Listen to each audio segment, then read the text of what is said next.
Hi everyone.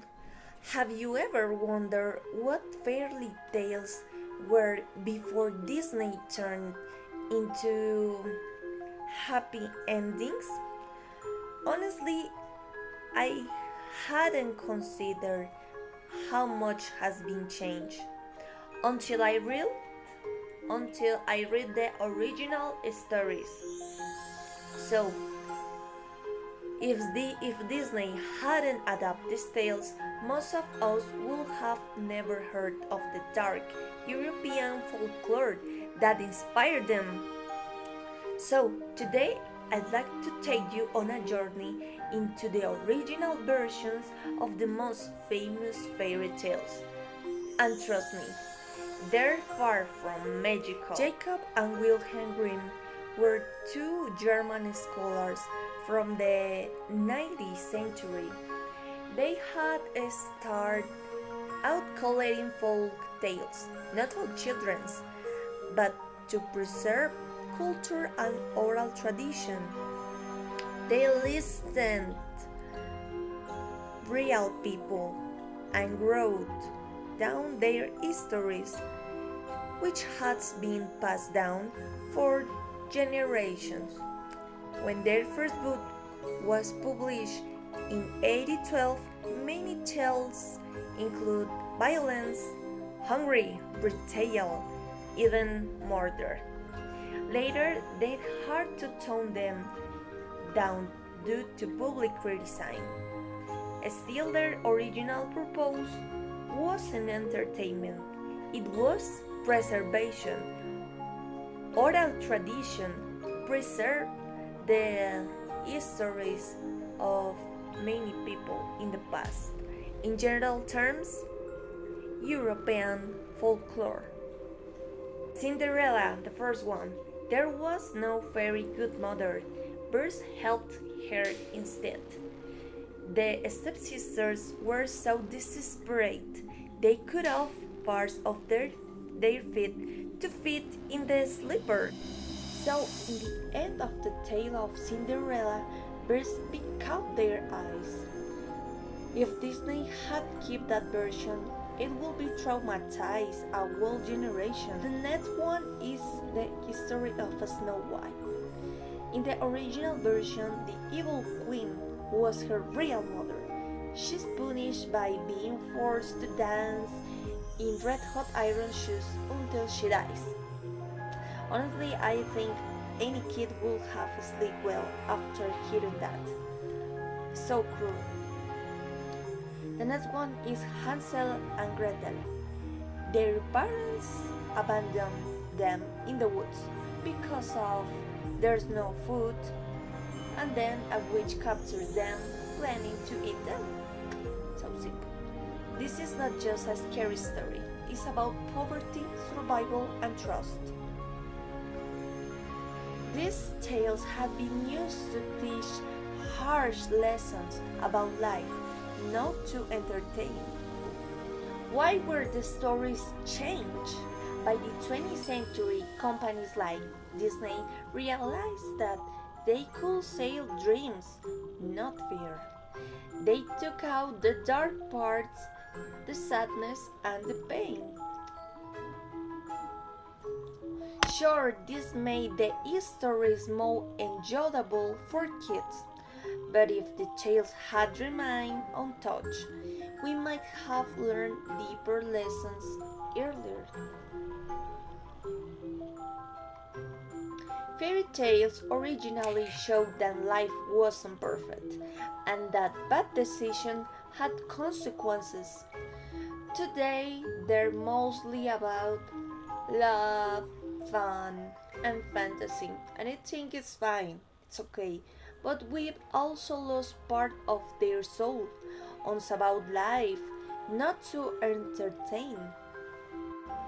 Now, speaking of Colombia, did you know that the Grimm Brothers stories had been broadcast on national TV for many years? And narrated with a soft voice, almost like a lullaby. I still remember the intro song. It went sometime like,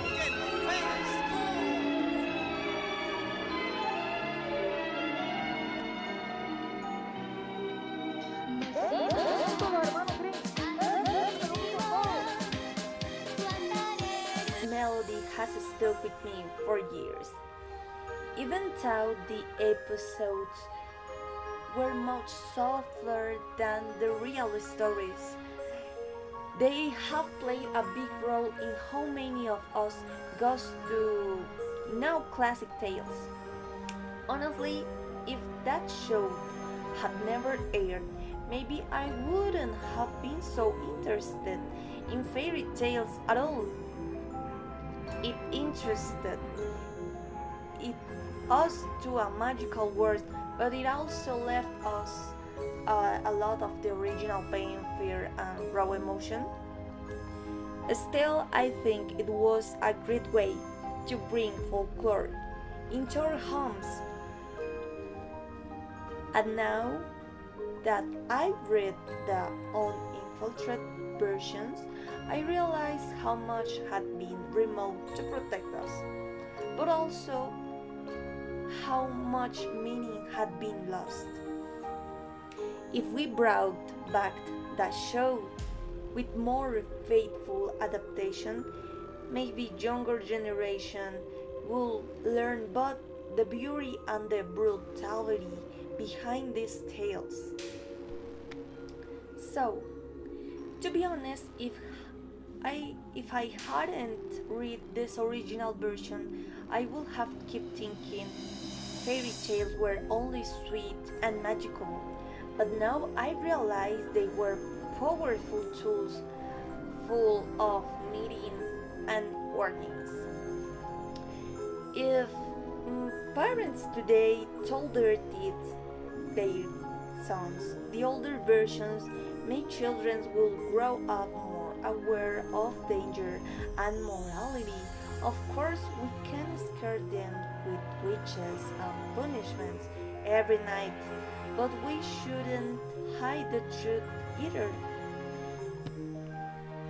So, in my opinion, if we bring back some of the old lessons, even in modern stories, we might help young people deal real reality better. After all, life isn't always about after all life isn't always about happy endings. And these tales, as as cruel as they were, had shaped generations to be more resilient. So next time I hear a fairy tale, I'll try to see what's under surface, the pain, the sacrifice, the wisdom, and maybe I'll appreciate it even more. So, in fact, this information makes me ask questions like why we need the both versions. So, fairy tales have evolved, and maybe that's a good thing. If we hadn't adapted them, children today might be too scared to enjoy them. But still, we should keep both versions alive. The modern ones give us hope, but the original ones have taught us resilience. In the end, we need both magical and truth to grow up. And about cultural preservation, these stories have survived for centuries because they say something true about human nature.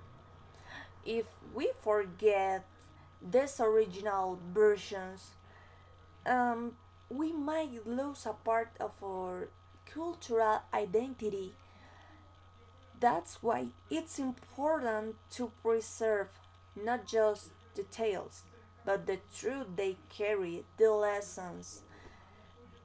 Stories shape us, and this story, even the dark ones have shaped generations. So, to, to summarize, let's not just consume fairy tales, let's question them, reflect on them, and explore their origins. It's crucial. If people had done that more often, we wouldn't have lost so much meaning along the way. So, next time you hear Once Upon a Time, ask yourself, what's the real history behind